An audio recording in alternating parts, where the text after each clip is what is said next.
Dear friends and colleagues, I have seen some of my old media interview videos and images mischievously and callously re-edited and distributed in increasing proportion by some elements who I suspect are intent on creating a certain line of political posturing.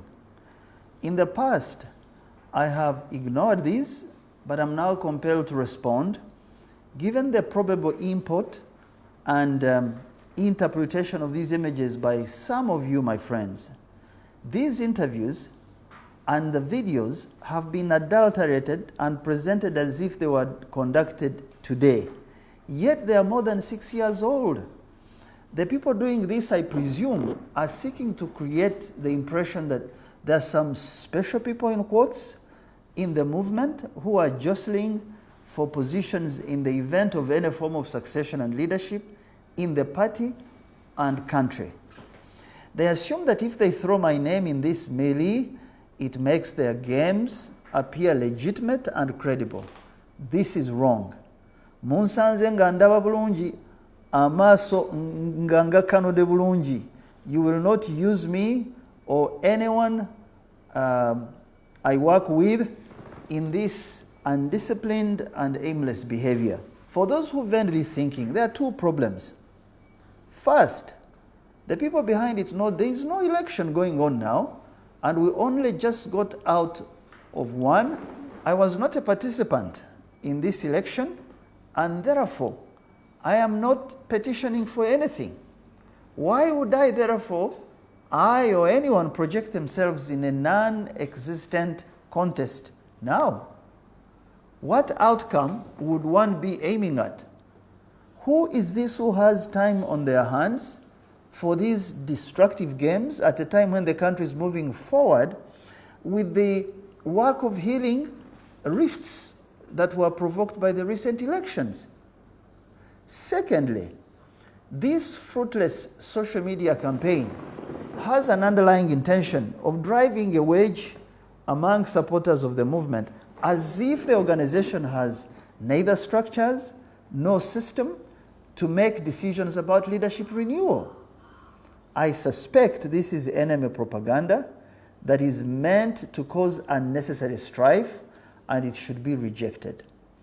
Anyone who falls for these stunts or is very casual about their negative impact is an adversary of our stability to which many gave their lives. This disinformation endangers the process of institution building and undermines the very efforts that we need to create certainty and predictability for Uganda's politics. Perhaps the people behind this are unaware that institutions carry the collective hopes of a nation. They marshal the strength of each of us as individuals to build a greater good, and they are the only means of overcoming human limitations imposed by mortality. We should work so hard to nurture and to strengthen these institutions instead of playing childishly against them. These people who act outside the system can therefore not be my comrades. They should know that Uganda is neither a monarchy, nor is the movement a tree for charlatan climbers to be abused by any illegitimate interests anyhow. Legitimacy in the movement and in any organization is a function of merit, capability, and contribution. These attributes can only grow from the soil called orderliness, and they can only be watered by a stream called transparency. Now, to you who I work with, or who have seen our efforts in the past, and you are genuinely confused by this contrived online gimmickry laid out in pictures, I would like to assure you that I continue to work as a volunteer for building national collective values, that I continue to support efforts to win our youth from dizzying empty politics so that our youth can concentrate on creating their own enterprises. Even if there might be some of you who admittedly see and appreciate the work we do, or want to work with me, or think that one can lead, no one has come to me to consult me on anything that you see circulating on social media. I see these images just like many of you do, and I have no hand in them. Don't I have a right of say to be consulted, even if you wanted my opinion on these issues? In the 2015 NRM race, I did not hide behind any social media stance to state my position. I went to all the corners of our country, reaching out to many of our elders and to thousands of young people. We worked in broad daylight. I explained the issues of our time as I saw them and what we need to do in a growing country with many challenges. We showed a way to fix some of these issues. Why would I now choose to hide behind social media trolls and circulate old campaign artifacts if I wanted to run for any office?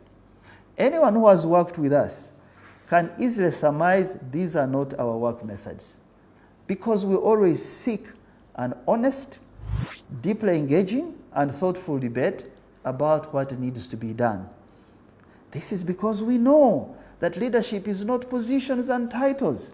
It is hard work, it is thankless work, and without a genuine calling, few can sustain the pain of the marathon and the loneliness of hard decision making. Therefore, anyone who falsely or deliberately positions me in this angling, in this elbowing for positions, really insults both our intelligence and the work we do.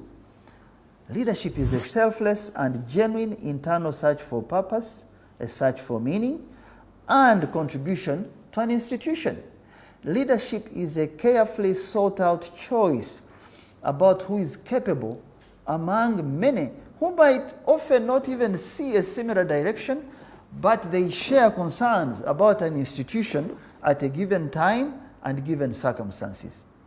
It is above all a negotiation with nature, a negotiation with multifaceted interests, and a negotiation with the future. Now, to many young people that I meet in our teaching sessions, I implore you now to focus on the greater issues of our country, especially the need for finding solutions to build an economy like rising waters that lifts all boats to the shore. I ask you to seek out what unites us and to shun the use of underhand methods as a means of getting into leadership. My favorite organizational management mentor, the late Peter Drucker, said, and I quote, "By themselves, character and integrity in the search for leadership do not accomplish much, but their absence faults everything else. Stay principled." I thank you.